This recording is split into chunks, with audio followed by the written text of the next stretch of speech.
અસલામુ અલૈકુમ. ગઈકાલે આપણે વિડીયો એક બનાવ્યો હતો ચાચાનો કે આશ્રમમાં રહેવા માટે આવ્યા છે.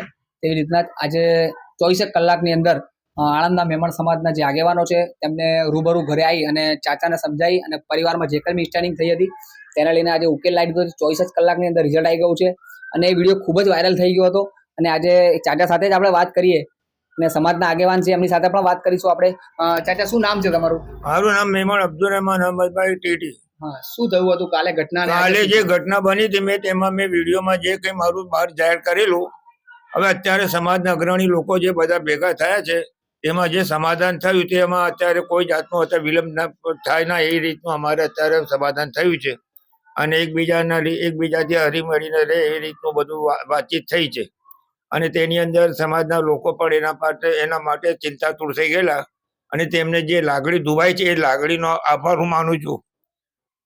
અને બીજું કે તેમણે જે કંઈ મારા માટે સહકાર આપ્યો છે એ સહકારના બદલ પણ તેમનો હું આભારી છું. તમને હવે કોઈ તકલીફ નહીં ને? ના, હમણાં મને કોઈ તકલીફ હવે નથી. હમણાં કઈ ચિંતા જેવું નહીં ને? બસ ના, ચિંતા જેવું ફાઇનલ. આ હતા જે ગઈકાલે વિડીયો બનાવ્યો ચાચા. આપણે સમાજના આગેવાન સાથે વાત કરી. શું કહેશો? શું નામ છે તમારું? મેમણ અબ્દુલ રઝ્જાક અબુબકર, આણંદ મેમણ જમાત પ્રમુખ. શું કહેશો તમે આજે સમાધાનમાં? કાલે મેં એક વિડીયો વાયરલ થયો હતો, એ જોયો હતો. એમાં અમારા સમાજના એક ઉંમરલાયક માણસને જે તકલીફ હતી એમનો નિકાલ લાવવા માટે કાલ રાતથી મહેનત ચાલુ હતી. એમના બાબાને એમના ઘરેથી બધાને ભેગા કરી ને સમાજના આગેવાનો મોહમ્મદભાઈ પિંકીવાળા છે, ઇકબાલભાઈ પુનાવાળા છે, બધાને સાથે રાખી ને મિટિંગ કરી. ઉપરવાળાની મહેરબાનીથી થોડીક મિસઅન્ડરસ્ટેન્ડિંગ થઈ ગયેલી, એના લીધે બધું સુખદ સમાધાન થઈ ગયું છે. ને હવે કોઈ વસ્તુનો કે કોઈ ચર્ચા કરવાનો કોઈ પ્રશ્ન રહેતો નહીં.